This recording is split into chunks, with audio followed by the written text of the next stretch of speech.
Hi, you're with Bronon at Golfing Ground Performance Center today.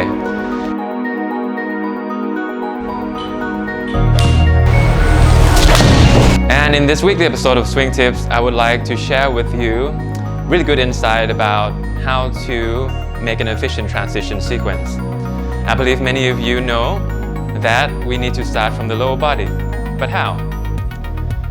So first of all, I would like to explain to you the term loading. Okay, so in order to create an efficient transition sequence, you need to load your muscles correctly. Loading the muscles means creating more tension in order to be able to release that tension at a later time. Okay, so if you ask a professional golfer where they create the most tension in their swing, the answer would probably be in their glute muscles and the core muscles. But if you ask the same question to an amateur golfer, the answer probably would be, and most likely would be, their arms and their shoulders. So this creates a dramatic difference in the transition sequence, because this means that they are loading the wrong muscles. Because if you load the wrong muscles, then that muscles tend to fire up first or unload first. Okay, so what would it look like for most amateurs when they load the wrong muscles? In most cases, as I said before, they load the arms too much. So when they load the arms and they relax the body, it will look something like this. You can see that I've extended my body up and lifted my arms up.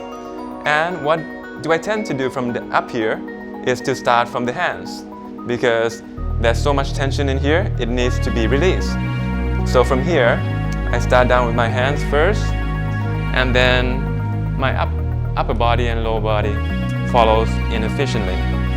But with the pros, they get in good posture, and what they do in the backswing is they create more of a depth in the swing and loading the right hip and the right glute.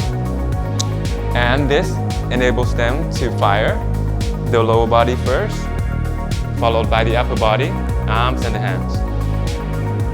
Okay, so now you know that you should load your hip and your glute muscles in the backswing in order to make an efficient transition sequence. So this script is going to show you how this should look and feel. So how it should look is, when you make a backswing, your hip don't want to be swaying. This is a big no-no. And also getting closer to the target, like so.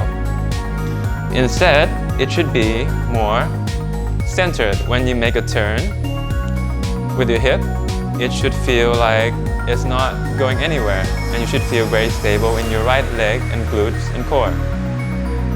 So this medicine ball is a very powerful tool in order for you to contract the right muscles to load your right glute and hip better in the backswing in order to make a more powerful transition sequence.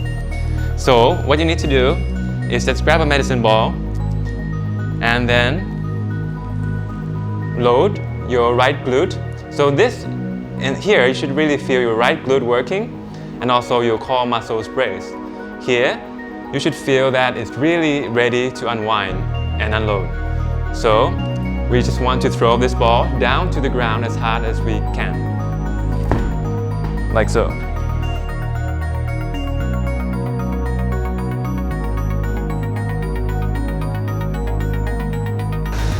So make sure you grab yourself a medicine ball and try this drill.